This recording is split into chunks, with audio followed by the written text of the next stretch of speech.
Ang babaeng ito ay hindi lang naglilingkod sa lalaking nakahiga sa tabi niya sa gabi, kundi nagtatrabaho rin sa araw sa isang hamburger shop para kumita.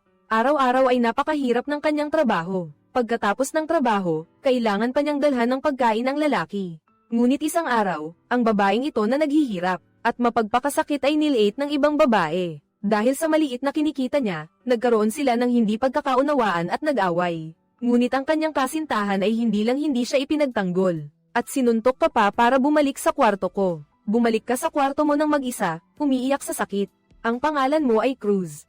Simula ngayong gabi, magbabago ka ng lubusan. Kinabukasan, habang hindi pagising ang lalaki, bumangon na siya. Pagkatapos, kinuha niya ang kanyang backpack, kumuha pa ng kawali, at pumasok sa kwarto. Nang tanungin siya ng lalaki kung saan siya pupunta, walang pag-aatubiling pinukpok ni Cruz ang kawali sa ulo nito. Hanggang sa mawala ang pagkahilo ng lalaki, nakatakas na si Cruz. Pero ang dalawang palo ng kawali ay walang epekto sa lalaki. Patuloy niya itong hinabol. Si Cruz ay hindi Amerikano at hanggang ngayon, gusto pa rin niyang makakuha ng green card. Ngayon, ang tanging paraan niya ay sumali sa militar. Kung maglilingkod siya sa militar ng 5 taon, makakakuha siya ng kumpletong green card. Bukod pa rito, makakatanggap din siya ng espesyal na benepisyo ng militar. Kaya naman, si Cruz ay laging nagtitiis. Handa siyang gamitin ang kanyang pagsisikap para lubusang mabago ang kanyang kapalaran, agad siyang tumakbo sa training school ng Marine Corps. Ang lalaking gustong pumasok sa eskwelahan para kunin si Cruz. Sa sandaling iyon, lumabas ang isang opisyal at pinalayas ang lalaki. Dahil kapag pumasok ka sa pintong ito, hindi ka nasakop ng batas, kundi ng militar. Wala siyang nagawa kundi umalis. Ngunit habang nag-aaral, nakakapagtago si Cruz sa loob ng eskwelahan. Pagkatapos ng klase, saan siya magtatago? Ang kawawang babae ay sa parke lang nakakatulog. Kailangan pa niyang magtago sa manyak na lalaking iyon. Si Cruz ay kailangan lang magtrabaho para kumita ng panggastos. Ngunit ng gabing iyon, ang kanyang mga tauhan ay naghihintay sa labas para sa kanya pagkatapos ng trabaho. Takot na takot si Cruz. Hindi pa rin siya umuwi hanggang sa umuwi na ang lahat pagkatapos ng trabaho. Nang malaman ng may-ari ng tindahan na ang mga tao sa labas ay nagdudulot ng gulo kay Cruz, hindi nagatubili ang may-ari ng tindahan na tawagan ang pulisya. Dumating ang hepe ng pulisya at dinala si Cruz sa isang kanlungan. Sa wakas, nakatulog din siya ng mahimbing sa isang gabi. Kinabukasan, mayroon silang pagsusulit. Kumpiyansang pinili ni Cruz ang kategorya at pamantayan para sa mga lalaki. At nakakuha siya ng higit sa 70 puntos sa lahat ng kategorya. Matagumpay niyang nalampasan ang 79% ng mga lalaki at nakuha ang atensyon ng kanyang mga superior. Kasabay nito, ang US Intelligence Agency ay bumubuo ng isang espesyal na task force. Sa Syria, ang ahente ni Joe ay takot na tumawag sa satellite phone. Lumabas na nabunyag ang kanyang pagkakakilanlan bilang especially iya. Tinanong ni Joe kung bakit nabunyag ang ahente, at sumagot ang kabilang panig. Nakita nila ang tato sa kanyang tadyang. Habang naghahanda si Joe para sa rescue team, kumilos na ang kalaban. Mabilis na ipinatawag ni Joe ang drone para bombahin ang frontline. Ngunit pagkatapos nito, hindi na magtatagal ang ahente sa kabilang panig. Narinig ni Joe ang nanginginig at takot na boses ng ahente. Kailangan pa nila ng 1 oras para makarating doon. Kasabay nito, dumating na ang rescue helicopter ngunit dahil sa lakas ng putukan sa ibaba, maaari lamang silang lumutang sa ere, mga 500 metro mula sa lupa. Sa puntong ito, sa kabilang linya ng telepono, narinig ang sigaw ng ahente nang mahuli siya. Alam ni Joe na huli na ang lahat. Ibinaba niya ang telepono at kalmadong-kalmado, na inutusan ng F-16 na helicopter na magpaputok ng missile sa target. Sa sandaling balak ng kalaban na ipahiya ang ahente, natapos na ang lahat. Dahil si Joe mismo ang nagsanay sa ahenteng ito, at siya rin ang nag-utos na magpaputok ng missile, ang operasyong ito ay nag-iwan ng malaking trauma sa kanyang isipan. Ito rin ay dahil hindi niya sinuri ng maigi ang ahente kaya natuklasan ng kalaban ang tato. Kaya napag-alitan siya ng husto ng kanyang boss. Pero ngayon, may isa pa siyang misyon. Dahil patay na ang undercover agent, bumalik si Joe para mag-ulat sa kanyang boss at maghanap ng bagong Middle Eastern spy mula sa Reserve Forces. Nang araw na iyon, bigla niyang nakita si Cruz. Nang makita niyang pinatumba ni Cruz ang isang malakas na lalaki, agad niyang napagdesisyonan na siya ang pipiliin niya para maiwasan ang pagkakamali ng agent na may tato noon. Sa pagkakataong ito, sinuri ni Joe si Cruz mula ulo hanggang paa bago siya nakampante. Pagdating sa Kuwait City, nakilala ni Cruz ang kanyang mga kasamahan. Para malaman ang kanyang misyon, gusto niyang humingi ng karagdagang impormasyon kay Joe. Ngunit hanggang kinabukasan, nang sumakay siya sa sasakyan, hindi pa rin niya alam ang pangalan ng taong kailangan niyang lapitan. at kung paano siya makikipag-ugnayan. Si Joe ay napaka-propesyonal, kinumpirma niyang muli ang pagkakakilanlan na kailangang gampanan ni Cruz. Ang bago niyang pangalan ay Zara, mula sa Amerika, at narito siya para manirahan sa bahay ng kanyang tiyuhin. Hindi sinabi ni Joe kay Cruz ang pangalan ng target dahil madali lang sa tao na makapagbitaw ng salita at mabunyag ang pagkakakilanlan. Bukod pa rito, marami ang nagbibigay ng kanilang alias kapag tinatanong ang kanilang pangalan. Kaya't hindi alam ni Cruz ang pangalan, at ganoon na lang, sinimulan niya ang kanyang unang misyon. Pumasok siya sa isang tindahan ng alahas, at mula sa mga gwardya sa labas, nalaman niya ang pagkakakilanlan ng tao sa loob. Sinadya ni Cruz na humanap ng pagkakataong mabangga ang kanyang target. Narinig pa lang ng kabilang panig ang boses niya. Alam na nilang Amerikana si Cruz. Medyo nagulat si Cruz, nagpakilala siya at matagumpay, na nakakuha ng impresyon sa target. Pagkatapos, tinanong ng kabilang panig ang pangalan ni Cruz. Sa puntong ito, dahil sa labis na tensyon, medyo nag-atubili siya. At nagkataon, ang pag-aatubili na iyon ang nagparamdam sa kalaban na hindi normal si Cruz. Ang antas ng tiwala ay tumaas din ng kaunti. Sa puntong ito, sinabi ni Cruz na ang pangalan niya ay Zara. Inanyayahan ng target siyang pumunta sa tindahan sa tapat upang tingnan ang mga alahas. Nang lumabas sila, nakita sila ni Joe at tumawag. Ibinabalita sa kabilang linya na matagumpay nilang nakuha ang target. Pagkatapos, nagpakita siya ng kaunting kagalakan at kaunting pag-aalala. Sa gabi, hindi dapat lumabas si Kuwait, lalo na ang mga babae, kung hindi ay kukulungin ka ng dalawang sasakyan tulad ni Cruz. Pagkatapos ay sapilitang isasakay ng ilang malalaking lalaking nakamaskara. Kahit gaano pa siya katapang, hindi siya makakatakas sa kanilang mga kamay. Dinala si Cruz sa isang lugar sa dagat at iniwan sa isang bar aisles ng langis. Ang bangka ay naglayag patungo sa isang isla na walang sino man ang makakatakas. Hinugasan si Cruz ng high-pressure water gun. Ang napakalakas na tubig ay direktang tumama sa kanyang katawan, at walang sino man ang nakaranas nito. Malalaman lang kung gaano kasakit ang pakiramdam na iyon. Ang lalaking nakamaskara, paglabas ng selda, ay binuksan ng aircon para hindi makatulog si Cruz. Binuksan din nila ang ultrasonic speaker. Pagkaraan ng ilang oras, sinubukan ni Cruz na bumangon. Pagkatapos niyang magbihis, may lumitaw na grupo ng mga lalaking nakamaskara.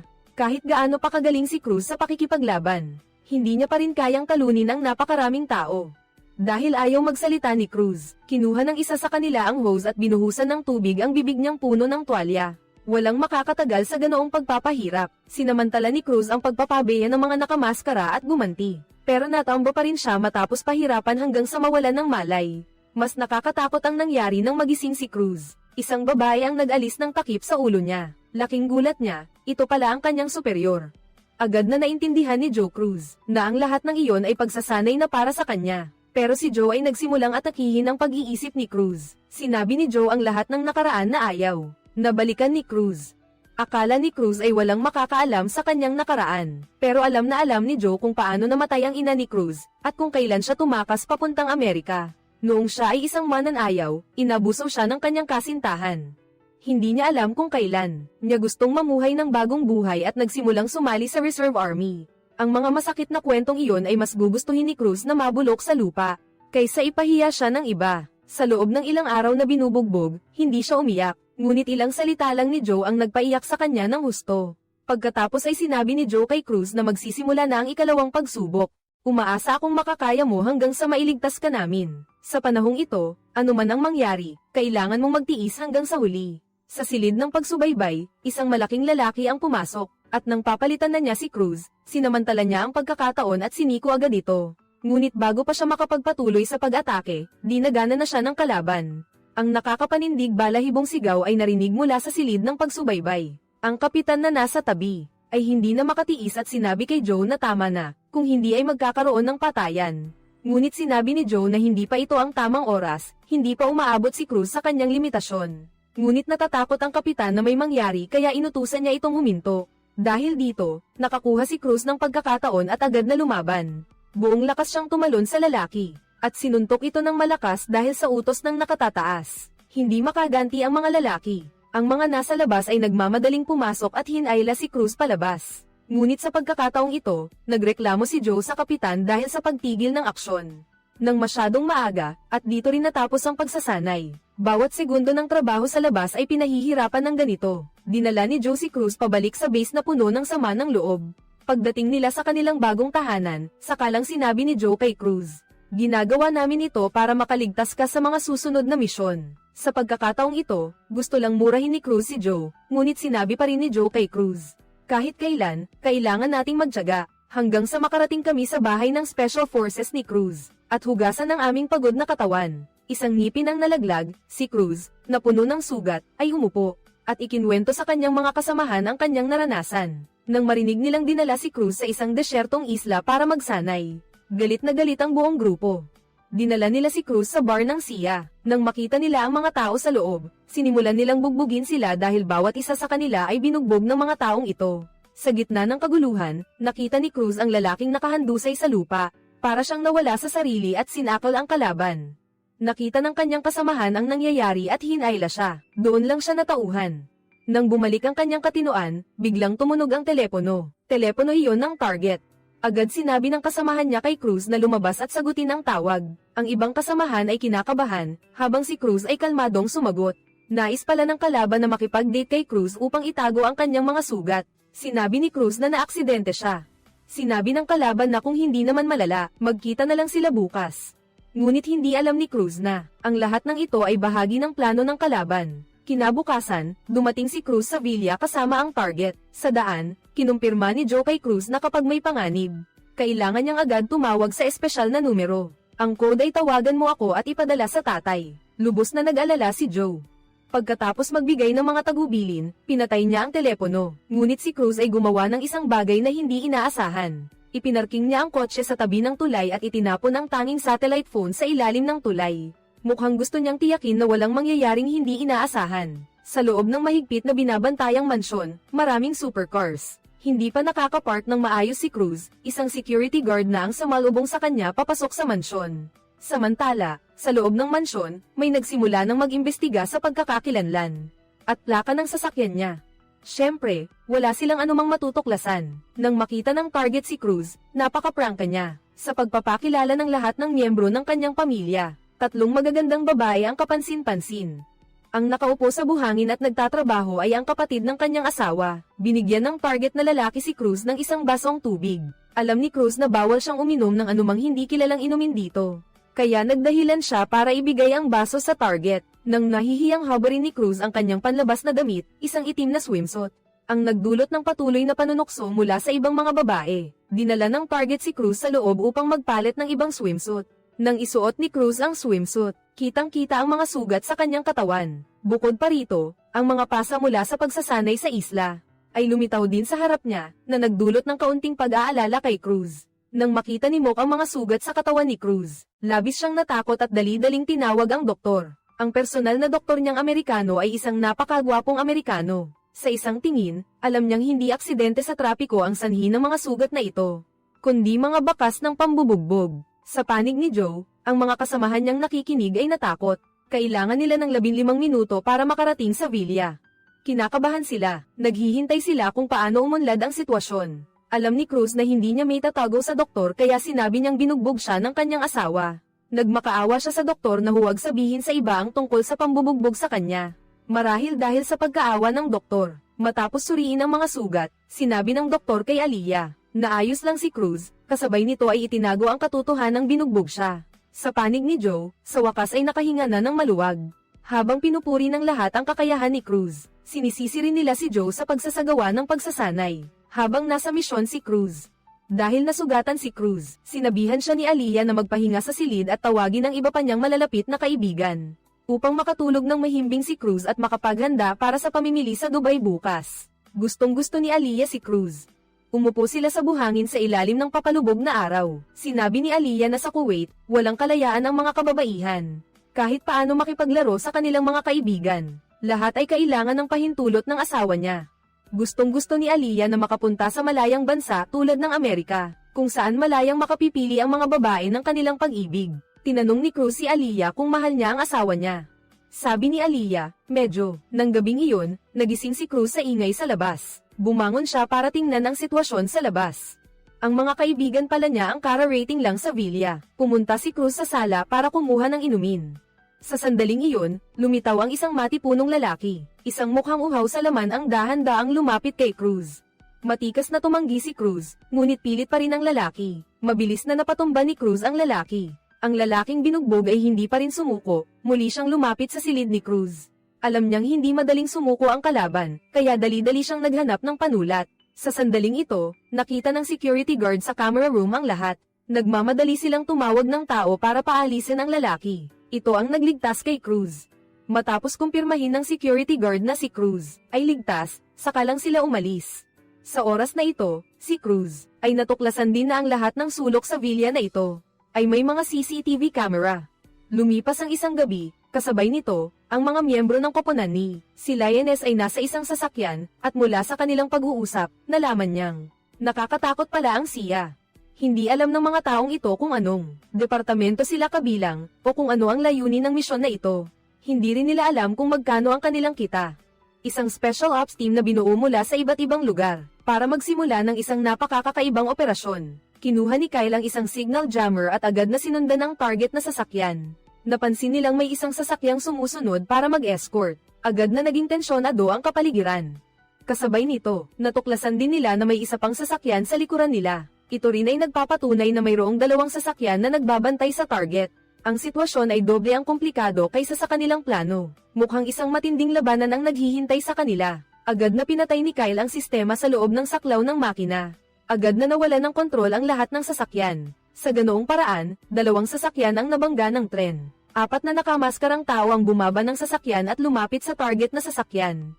At kinuha ang isang bilanggo, pagkatapos ay kinontrol ng 2 pa ang nabanggang sasakyan. Pagkatapos, mabilis nilang isinakay ang tao sa kanilang sasakyan. Nang akala nila ay ligtas na sila, isa pang sasakyan ang bumangga. Napilitan silang paandarin ang sasakyan sa likod at pumunta sa bodega, na inihanda na, naghintay ng isa pang sasakyan at sinira ang sasakyang ginamit sa pagtakas ng bilanggo. Napaka-propesyonal ng kanilang mga kilos, ngunit kahit sila ay hindi alam kung bakit nila ginagawa iyon. Bumalik tayo kay Cruz, maaga pa lang ay may nag-aaway na sa mansyon. Bukod pa rito, may nagtangkang gumawa ng masama kay Cruz kagabi. Kaya, plano nilang ibalik ang lalaking iyon. Maaari rin nilang ihatid siya sa kanyang mga ninuno. Sinabi rin ng asawa ni Aliyah kay Cruz na dadalhin niya sila sa isang bagong lugar ngayon. Bibigyan niya sila ng sorpresa. Bagaman sinabi ni Cruz na gusto niya ito, hindi niya alam na hindi madaling kontrolin ng ordinaryong tao ang lalaki. Kagabi, narinig ng panig ni Joe na hindi napupunta si Cruz sa Dubai. Agad silang kinabahan. Agad silang nagmaneho papunta sa pribadong paliparan. Ngayon, sa mata na lang nila masusubaybayan kung saan pupunta ang eroplano. Kapag hindi na protektado si Cruz, hindi nila alam kung ano ang mangyayari sa kanya. Samantala, sumakay si Cruz sa isang pribadong eroplano. Hindi niya alam na sa pag-alis niyang ito, hindi na siya makakabalik. Dinala siya sa Long Island Hamptons sa Amerika. Naglaro si Cruz at Aliyah sa dalampasigan. Hindi nila alam na sila ay target na, at hindi lang ng isa kundi ng 2 grupo. Mukhang gumana na ang tracker, na nasa kay Cruz. Sa ngayon, ang mga miyembro ng Lioness ay nasa yate at binabantayan ang mga pangyayari. Sa kanilang investigasyon, natuklasan nilang pumunta sila sa Amerika para pakasalan ang isang nagngangalang Asian, ngunit walang alam si Cruz tungkol dito. Sa sandaling ito, sinabi ng isang miyembro ng team kay Joe ang tungkol sa pagdukot. Noong nakaraang insidente, may 3 o 4 na nasawi at 3 sasakyan ang nawasak. Nang marinig ito, agad na napagtanto ni Joe na may malaking problema. Dahil kapag nalaman ng headquarters na pinahiram niya si Kyle ng mga tao, posibleng buwagin ang kanyang team. Galit siyang tumawag kay Kyle at sinabihan itong mag-ulat agad sa kanyang nakatataas. Nag-aalala siya na ang misyon na ito ay maaapektuhan ng ibang mga salik. Kaya, pinagsisihan ni Joe ang pagpapahiram ng tao. Nag-aalala rin ang kanyang mga kasamahan sa koponan na iimbestigahan at huhulihin sila ng nakatataas. Pumunta si Kyle sa punong tanggapan ng SIA at sa wakas ay sinabi ang lahat. Sa harap ng ebidensya na iniharap ng punong tanggapan, lahat ng miyembro ng Lioness ay ipinagkanulo ni Kyle. Naglakas loob si Kyle na itago sa kanyang mga nakatataas ang kanyang pag-iisa dahil mayroon siyang 5 teroristang especially si Angela. Isang malaking panganib ang naghihintay sa Lioness. Sina Cruz at Aliyah ay magkasamang lumangoy sa ilalim ng dagat. Kasabay nito, sa isang silid sa bundok, may 2 tao na nagbabantay at kumukuha ng litrato ng target. Alam na alam ni Cruz sa kanyang puso na hindi siya pinagkakatiwalaan ng asawa ni Aliyah. Kaya gusto niyang gawin ang lahat ng makakaya niya para makipagtulungan sa lahat at makasama sila. Nag-ayos sila ng maganda at pumunta sa bar sa hating gabi. Pagkapasok sa bar, na-disable ang listening system ng Lioness. Dahil sa sobrang ingay ng musika sa bar, wala silang marinig. Walang magawa, si Joe ay pumasok na lang at personal na binantayan si Cruz. Pagpasok, Sinabi ni Joe ang pangalan ni Aliyah, at agad siyang pinapasok ng mga security guard sa labas. Pagkapasok, may lumapit na lalaki para makipag-usap. Mabilis na sinabi ni Joe na kasama niya ang kanyang asawa para paalisin ang lalaking naghahanap ng kalaguyo. Samantala, hinayla ni Aliyah si Cruz sa dance floor. Ang lalaking lumapit kay Joe ay lumapit din kay Cruz. Marahil dahil nakita ni Cruz na naroon si Captain Joe, kaya siya nagpabeya. Sa huli, ininom niya ang inuming may gamot. Pagkatapos uminom, agad siyang nawalan ng malay. Sa sandaling iyon, may gulo sa bar. Dinala ng security si Aliyah. Patuloy siyang tinatawag ni Cruz, ngunit masyadong maingay sa bar kaya wala siyang narinig. Nang matuklasan ni Joe na nawawala si Cruz, huli na ang lahat. Agad niyang tinanong ang mga kasamahan kung nasaan si Cruz. Pagkatapos, ginamit niya ang Jeepaz para sundan ito sa labas ng kagubatan. Sa kabutihang palad, dumating si Joe sa tamang oras at sinipa ang lalaking naghahanda ng gumawa ng masama. Pagkatapos, kinuha ng ibang kasamahan ang inihandang medical kit. Una, naghanap sila ng adrenaline shot para hindi mawalan ng malay si Cruz. Pagkatapos, agad nilang dinala si Cruz para magpa-check up. Mas malala ang sinapit ng lalaking ito kaysa kay Cruz. Sinipa ni Joe ang kanyang kasangkapan sa krimen para sirain ito. Pagkatapos ay kinuha ang kanyang ID para irehistro siya. At binalaan siyang papatayin siya kung ibubunyag niya ito. Pagbalik sa ligtas na lugar, unti-unting nagkamalay si Cruz. Sa puntong ito, medyo nag-aalala si Joe na sinaktan ng lalaking iyon si Cruz. Marahil ay sinadya ito ng asawa ni Aliyah para gawing pain. Dahil sa dami ng nagkataon, nag-aalangan si Joe kung papayagan bang bumalik si Cruz. Ngunit buong pusong sinabi ni Cruz na kailangan niyang ipagpatuloy ang misyon. Sa puntong ito, tumawag si Aliyah, at ipinangako ni Joe kay Caitlin na hindi sila mabibigo sa pagkakataong ito. Sinabi rin ni Cruz na gaganapin ang kasal sa Dubai. Kung gaganapin ito sa Dubai, susuportahan sila ng mga lokal na puwersa. Sa huli, pumayag si Caitlin na ipagpatuloy ang misyon. Sa pagkakataong ito, sinabi ni Met sa sasakyan ang dahilan ng kanyang paghahanap kay Joe. Ito ay dahil sa pagpapahiram ni Joe ng mga tao upang iligtas ang isang tao. Maaari bang litisin ang Lioness team ng hukuman? Maaari ba itong buwagin? Ang tanong na ito ay hindi masisiguro kahit ng kanilang mga nakatataas. Ngayon, tingnan natin kung may 5 teroristang especially iya sa panig ni Kyle. Kung wala, lahat sila ay mamamatay. Ang ina ng dalagita, si Joe, ay nagtatrabaho para sa CIA, ngunit sa bahay, nasagasaan siya ng isang hindi kilalang sasakyan. 3 sa mga kaibigan niya sa sasakyan ang namatay. Nawalan ng isang binti ang anak ni Joe. Natuklasan din ng doktor na buntis siya. Tiyak na hindi niya na kayang panatilihin ang sanggol. Buong gabi nagpunta si Joe sa ospital. Nang makita niya ang kanyang anak, hindi niya ito sinisi, na nabuntis, at inalo niya ang dalagita, dahil noong bata pa siya. Nakunan din siya dahil sa kanyang trabaho. Napakaswerte ng dalagita na may ganoong ina, ngunit kailangan ni Joe na sumama kay Caitlin pabalik sa punong tanggapan ng CIA. Kaninang umaga, dumating din si Kyle.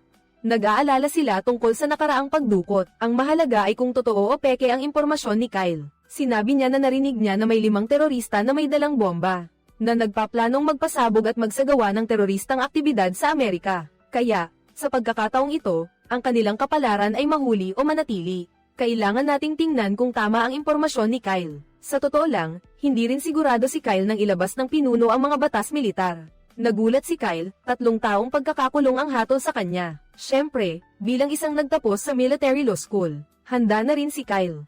Nagbasa siya ng isa pang batas sa harap ng pinuno, kung ang operasyong ito ay makakatanggal ng banta ng terorismo, sila ay mapapatawad. Sa puntong ito, ang pinuno ay ibinahagi ang impormasyong natanggap niya sa kanila. Ang impormasyon ni Kyle ay napakatumpak. May 5 terorista nga na nakapasok sa US. Ngayong gabi, kailangan nilang kumilos ng palihim para harapin ang mga taong iyon.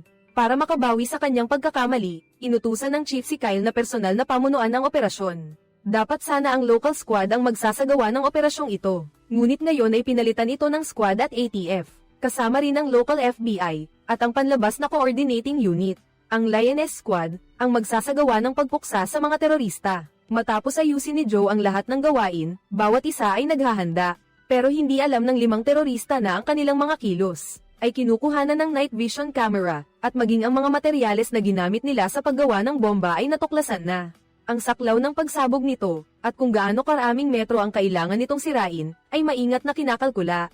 Ang posisyon ng bawat miyembro sa silid ay malinaw na rin. Dahil ito ay isang sorpresang operasyon, isinuot ng Lioness Squad ang kanilang ATF bulletproof suit. Pagkatapos isuot ang baluti, ngumiti si Kyle. Tila nararamdaman niya ang kilig na maranasan ang larangan ng digmaan sa Iraq. Dati, sinisisi ni Joe si Kyle sa lahat ng mga insidenteng ito. Si Cruz ng Lioness team ay nagsuot din ng bulletproof vest kasama ang kanyang mga kasamahan para sa misyon. Tila nakalimutan na niya ang tungkol sa pagkalason sa kanya kagabi. Ang mga baril na hawak nila ngayon ay ang pinakamodernong uri, kasama ang pinakabagong silencer at night vision scope. Ang night vision helmet ay ang pinaka-advanced din. Kahit ang combat helicopter o ang kanilang kagamitan, ay ang pinakamodernong armas ng Amerika. 6 na sasakyan ang handa ng lumabas patungo sa target. Handa na ang squad at ATF, naghihintay ng utos. Kumilos na ang Lioness Squad. Tahimik silang gumalaw. Nahati sila sa 2 grupo, sa harap at likod na pinto. Pagkatapos maghanda, inutusan nila ang labas na patayin ang kuryente. At nang tingnan ng mga nasa loob ang kuryente, agad silang binaril ng 2 beses at bumagsak.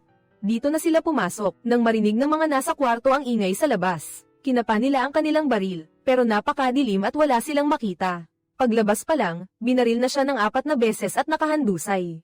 Tinamaan siya sa puso at agad namatay.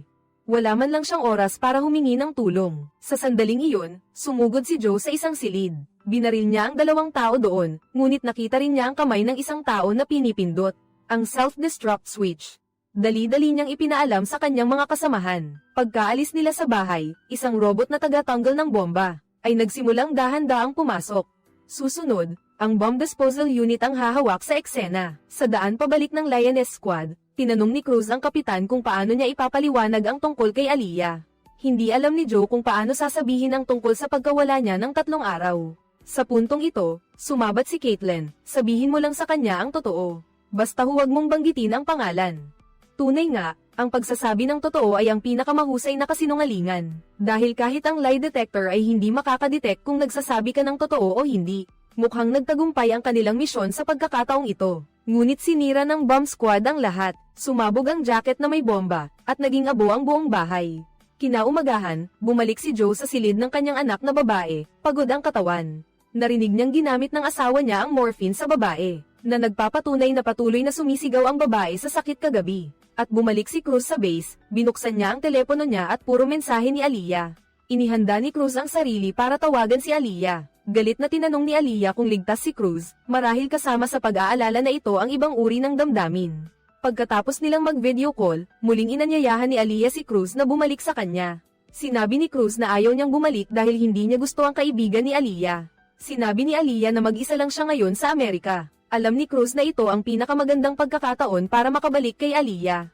Nagmaneho siya ng Mercedes papunta sa villa ni Aliyah sa Amerika. Sa tuwing pupunta si Cruz para bisitahin si Aliyah, palagi siyang nagmamaneho ng mamahaling kotse dahil napakayaman ng pekeng tiyuhin ni Cruz. Sa ganitong paraan, walang maghay-hinala na nagbigay si Aliyah ng home spa service para kay Cruz. Sa unang pagkakataon na na-massage at na-facial siya, hindi sanay si Cruz. Nang makita siya ni Aliyah na ganoon, naawa siya. Sinabi ni Aliyah na mag-relax lang siya at mag-enjoy. Pagkatapos mag-usap ng kaunti, sinimulan ni Aliyah na planuhin ang kinabukasan ni Cruz. Gusto niyang maging maganda at mayaman si Cruz. Pakiramdam niya, gusto niyang maging sugar mommy ni Cruz sa puntong ito. Biglang gustong marinig ni Aliyah ang opinyon ni Cruz tungkol sa kanyang asawa. Sa totoo lang, gusto ni Aliyah na gamitin ang paglalarawan ni Cruz para malaman kung may nararamdaman si Cruz para sa kanyang asawa. At gaya ng gusto ni Aliyah, walang nararamdaman si Cruz para sa kanyang asawa. Walang pakialam si Cruz sa relihiyon at trabaho ng kanyang asawa, kaya makikita sa mukha ni Aliyah ang kasiyahan. Ayaw ni Cruz sa kasalukuyang kasintahan ni Aliyah. Sa kalagitnaan ng paggawa, napagod si Cruz at nakatulog. Nang magising siya at maligo, biglang pumasok si Aliyah. Kahit pareho silang babae, natakot pa rin si Cruz. Nabalot siya ng tuwalya at nakatayo sa sulok ng silid, habang si Aliyah ay sanay na naglilinis ng kanyang katawan. Sa sandaling ito, biglang tinanong ni Aliyah kung saan galing ang mga pasa sa katawan ni Cruz. Nang marinig ito, medyo naguluhan si Cruz. Sinabi niyang nag-ensayo siya sa isang silid. Kailangan mong uminom ng maraming tubig para tumaba. Malinaw na ngayon, sinasabi ni Cruz ang totoo kay Aliyah. Pero tila mali ang sagot ni Cruz sa tanong. Napansin agad ni Aliyah ang mga sugat ni Cruz. Hindi ito dulot ng aksidente sa sasakyan. Maingat na tiningnan ni Cruz ang ekspresyon ni Aliyah. Pagkatapos ay inamin niyang binugbog siya ng isang lalaki. Nagulantang si Aliyah. Naniniwala siyang ang isang lalaking nananakit ng asawa ay hindi agad mananakit, kundi magsisimula sa pagiging malamig, pagkatapos ay passive-aggressive, bago manakit. Habang tumatagal, mas lumalakas ang kanilang mga suntok. Sa huli, tinanong ni Aliyah si Cruz kung bakit hindi siya tumakas bago pa lumala ang sitwasyon. Agad namang sumagot si Cruz na hindi na niya kinaya. Kinuha niya ang kawali at pinukpok ang kanyang asawa, at agad siyang tumakas. Pagkatapos tumakas, agad niyang hinanap si Aliyah. Nang marinig ito, sinabi ni Aliyah na simula ngayon ay magkaibigan na sila ni Cruz. Inabot din niya ang kanyang kamay para makipagkamay at sinabi sa kanya na kung may problema siya sa hinaharap, sabihin lang sa kanya. Huwag na siyang magtago pa. Tumango si Cruz bilang pagsang-ayon, at pagkatapos ay kumain sila ng popcorn habang nanonood ng horror film. Samantala, pinag-uusapan pa rin ng Lioness team kung bakit inimbitahan si Captain Joe sa White House. Habang nagtataka ang lahat, narinig nila ang tunog ng basag na salamin sa ibaba. Agad nilang pinatay ang kuryente at sa loob ng 2 minuto, nakasuot na sila ng helmet na may night vision, at bumaba na may dalang baril. Nakita nila ang 2 magnanakaw na may hawak na flashlight at naghahanap sa ibaba. Hindi nila alam na ang kinakaharap nila ay ang pinakamahusay na puwersa ng CIA. Mabilis nilang nakontrol ang mga magnanakaw. May isa pang tao sa labas ng sasakyan na mabilis ding nakontrol. Matapos kunin ang kanilang pahayag, nalaman nilang sinadya silang akitin dito. At walang alam ang mga magnanakaw. Walang masyadong nagkataon sa mundong ito. Ibig sabihin, nabunyag na ang lokasyon ni Lioness. At higit sa lahat, hindi pa rin nila alam kung sino ang nasa likod nito.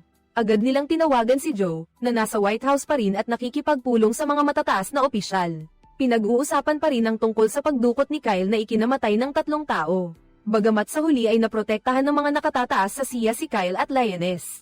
Mahigpit silang binalaan ni Edwin na kung mangyari ulit ito, ay demanda niya sila sa military court. Nang marinig ang tawag, nag-alala rin si Joe habang pauwi. Naalala niya si Kyle at tinawagan ito. Sinabi niyang may ilang kabataan na biglang pumasok sa bahay at gustong burahin ni Kyle ang alaala ng mga ito. Humiling si Kyle ng eroplano at tumango si Caitlin bilang pagsang-ayon. Sa tulong ng eroplano, ilang minuto lang ay nakarating na si Kyle sa pinangyarihan. Ang mga batang magnanakaw na iyon, hindi nila alam kung ano ang kanilang haharapin. Una, tinakat sila ni Kyle ng ilang salita, pagkatapos ay kinuha ang DNA sample ng bawat isa. Pagkatapos ay kinaligan sila, kumuha ng ilang tumpok ng pera at inilagay sa kanilang mga kamay. At sinabi sa kanila na kalimutan ang nangyari dito. Huwag na huwag mong sasabihin sa sino man ang nangyari dito. Sabihin mo rin ang kanilang address at ang mga pangalan ng kanilang mga kamag-anak. At sabihin mo na mahahanap mo sila kahit saan sila magpunta. Pagkatapos, isa-isa silang palabasin. Tanggalin ang kanilang peering at hayaan silang magmaneho palayo. Lumipat tayo kay Cruz. Sa oras na ito, nanunood sila ng romantic film at umiiyak si Cruz. Umiiyak siya ng husto habang nakatitig si Aliyah kay Cruz. Ang titig na ito ay hindi lamang titig ng isang kaibigan. Kinabukasan, nagising si Cruz sa sigaw ni Aliyah. Nalaman niyang ang kasal ni Aliyah ay inayos ng pamilya na gaganapin sa isla ng Mosh-Oka, kaya ang orihinal na schedule sa Dubai ay kinansela. Mukhang kailangan na naman nilang pumunta sa Spain. Habang nagkakagulo ang dalawa, biglang hinalikan ni Aliyah si Cruz. Sa sandaling iyon, parang nakuryente siya at tila naibalik ang kanyang mga nakaraang alaala. Nag-atubili siya ng ilang segundo, pagkatapos ay naghanda siyang tumugon. Nang malapit ng halikan ni Aliyah ang leeg ni Cruz, natakot siya. Ngayon lang niya nalaman na ito ang pinakagusto niya. Mula nang halikan ni Aliyah si Cruz, nakaramdam siya ng kakaibang kuryente sa puso niya. Gusto ni Aliyah bumili ng damit bago ang kasal. Sumakay sila ng kotse papunta sa pinakamahal na tindahan sa New York. Pagdating nila, inupahan nila ang buong silid. Biglang tinanong ni Aliyah si Cruz kung may nararamdaman ba siya tungkol sa nangyari kaninang umaga. Matapos makakuha ng kumpirmadong sagot mula kay Cruz, nagsimula silang gumawa ng isa pang hakbang, at lahat ng ito ay hindi ginagaya ni Cruz. Dahil sa pagkumpleto ng misyon patungo sa hotel, tila bawat segundo at minuto ay hindi niya mapigil ang gumanti. Sa pagmamahal ni Aliyah, marahil ay nalilito sila sa kanilang kinabukasan. Kaya nagpa siya ang 2 nag-iisang kaluluwa na magkasama. Tulad ng mga gamo-gamo na lumilipad sa apoy, 3 oras silang magkasama sa kwarto. 3 oras din silang pinakinggan ni Kyle. Ibinigay niya ang balita kay Joe. Akala ni Joe ay nagkamali siya ng dinig. Alam niyang may malaking nangyari, dahil sa mundong ito, ang pinaka hindi matatag na bagay, ang tanging maaaring magtaksil ay ang tao. Upang mapakalma si Cruz, kinailangan nilang bigyan siya ng psikolohikal na edukasyon. Matapos makilala ni Joe si Cruz, umalis din si Kyle sa silid. Sinabi rin ni Cruz na sigurado siyang mahal niya si Aliyah. Ngayon, kung ipagpapatuloy niya ang misyon, baka hindi na niya magawa. Matapos marinig ito, hinubad ni Joe ang kanyang damit at umupo. Sinabi kay Cruz na naiintindihan niya ang pakiramdam na iyon. Mula nang sumali siya sa Marine Corps, hindi niya maparamdam kay Cruz ang pagmamahal. Bagaman ngayon ay ipinaparamdam ni Aliyah kay Cruz ang pag-ibig at pagkaakit. Si Aliyah ay ikakasal pa rin. Magpapakasal si Aliyah at magkakaanak. Ilang salita lang, ibinalik na nito si Cruz sa realidad. Si Cruz na lumulutang sa ulap ay agad na bumalik sa lupa. Ang damdamin sa pagitan niya at ni Aliyah ay isa lamang kabaliwan ni Aliyah bago ikasal. Hindi iyon pag-ibig. Pagkatapos, inilarawan ni Joe ang misyon kay Cruz. Ang ama ni Aliyah ay isang napakadelikadong tao. Siya ang pinakamapanganib na tao sa gitnang silangan mula noong siyempre 11. Matagal nang sinusundan ng Sia ang target na ito, at nakakuha na ng maraming ebidensya na nagpapatunay na terorista siya, na nagbabanta sa Amerika, at ngayon si Cruz na lang ang pinakamalapit sa target. Sa wakas, naintindihan na ni Cruz ang dapat niyang gawin. Nagising na siya mula sa mahimbing na pagkakatulog, sabi ni Joe kay Cruz. Ginagamit ni Aliyah si Cruz para matamasa ang kanyang huling kalayaan. Dahil pagkatapos niyang magpakasal, hindi na siya makakapaglakbay sa buong mundo. Kailangan na lang niyang manatili sa isang sulok ng bahay. Ang buhay ni Aliyah ay magiging malungkot kahit patayin niya ang kanyang ama. Pero kung hindi niya ito papatayin, mananatiling malungkot ang buhay niya. Sa puntong ito, nakumbinsi na si Cruz ni Joe, pero nagdagdag pa si Joe ng panggatong. Sa loob ng 7 araw, tiyak na matatapos mo ang misyon. Sumang-ayon si Cruz, pero sinabi rin niyang nararamdaman niyang mahal siya ni Aliyah. Hindi ito pagpapanggap. Pagbalik sa hotel ni Aliyah, pinatay ni Cruz ang listening device, at agad na nagalit si Joe. Handa siyang sumugod sa hotel anumang oras. Sa puntong ito, biglang sinabi ni Aliyah na kahit magpakasal siya, hindi dadalo ang ama niya dahil ang ama niya ay hindi kailanman maglalagay sa sarili sa panganib. May napagtanto si Cruz at binuksan ang eavesdropping device, kaya lang nagpakita ng interes si Joe. Sa puntong ito, inanyayahan ni Aliyah si Cruz na dumalo sa kasal niya. Kasabay nito, binigyan niya ito ng hotel room sa Riyadh. Sa ilalim ng pag-aayos ni Joe, mabilis siyang bumalik sa base ng Sia. Pagkakita kay Cruz, agad na sunod-sunod na nagtanong si Caitlyn kung bakit hindi ito sumama kay Aliyah. Sa puntong ito, galit na sinabi ni Cruz na hindi siya makatulog, habang nakahiga sa tabi ng kanyang anak na babae habang papatayin niya ang ama nito. Hindi niya kaya. Mula noon, nakita ni Caitlyn na hindi na kayang ipagpatuloy ni Cruz ang misyon. Nakita ni Caitlyn si Cruz na umiiyak sa sakit, na pakiramdam niya ay wala siyang talento para maging ahente. Sa katunayan, gusto niyang isuko ang pawn na ito dahil kapag nabigo ang misyon, mamamatay si Cruz. Ang target na nilalapitan nila ay maaaring malapit ng malantad. Kung mawawala ang lead, mapoprotektahan ni Cruz ang buong plano. Malinaw na gusto ni Joe na patuloy na magtiwala kay Cruz. Pagkaalis ni Cruz, tiniyak ni Joe kay Caitlyn na kaya pa rin ni Cruz ang malalaking responsibilidad tulad ng dati. Habang nakikipag-usap sa mga miyembro ng Lioness, nalaman ni Cruz na ang grupo ay nakarating sa puntong ito dahil sa kanyang impormasyon. Kung siya ay bumagsak, agad na bubuwagin ang Lioness. Sa kwarto, nagbihis si Cruz at inayos ang kanyang pag-iisip. Dumating na ang oras. Nagtungo sila sa pribadong paliparan sa US. Lahat ay naroon. Sa eroplano, ipinakita ni Joe kay Cruz ang isang video. Ang nasa video ay ang eksena sa pag-atake ng terorista ni Bin Laden. Ginawa niya ito para panatilihing matatag si Cruz sa kanyang desisyon. Nang papalapit na sila sa Spain, itinago ni Joe ang mga eavesdropping device sa isang kwintas at pulseres. Kahit ang mga security scanner ay hindi ito nakita. Pagkatapos, inayos niya na protektahan siya ni Kyle. Matapos batiin ni Cruz ang mga miyembro ng Lioness, sumakay siya sa sasakyan ni Kyle at nakita ang isang kakaibang babae. Siya ang magiging security detail ni Cruz sa Spain. Matapos ibigay ang mga pasaporte ni Cruz at Kyle sa kanya, agad niya itong sinelyuhan sa loob ng sasakyan. Sa ganoong paraan, itinuturing na nakapasa na silang dalawa sa customs. Pagkatapos ay pupunta sila sa Spanish airport, sabi ni Kyle pagkalabas ng pinto. Hindi na sila magkakilala. Susundan nila ang direksyon ni Cruz sa lahat ng oras upang matiyak ang kanyang kaligtasan. Matapos maskan ang pasaporte, matagumpay na nakasakay si Cruz sa eroplano. Dumating sila sa isla ng Mallorca para sa kasal ni Aliyah. Gaganapin ang kasal sa magandang islang ito. Pagkalabas pa lang ng airport, sinalubong na ng mga bodyguard ni Aliyah si Cruz. Kasabay nito, may hindi inaasahang nangyari sa White House. Nakakuha ng impormasyon ng Intelligence Strategy Department na kung papatayin ang ama ni Aliyah, magdudulot sila ng kaguluhan sa merkado ng langis. Malinaw na galit ang pinuno ng Sia sa oras na ito.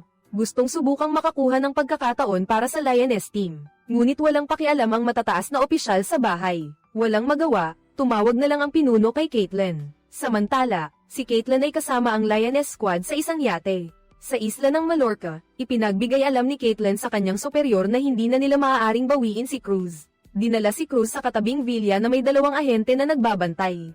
Hindi makapag-utos ng pag-address ang pinuno ng Sia, kaya sinabi niyang siya na ang bahala sa kanila. Na-monitor ng listening system ni Joe ang sasakyan ni Cruz. Pagdating sa villa, na-disable ito ng jammer. Pagkapasok sa villa, masusing sinuri si Cruz. Minomonitor din ng satellite ng White House ang lahat. Nakikita nila ang lahat ng tao sa ibaba. Dinala si Cruz sa fiancé ni Aaliyah. Ang unang tanong ng fiancé ni Aaliyah kay Cruz ay kung bakit sa New York noong gabing iyon.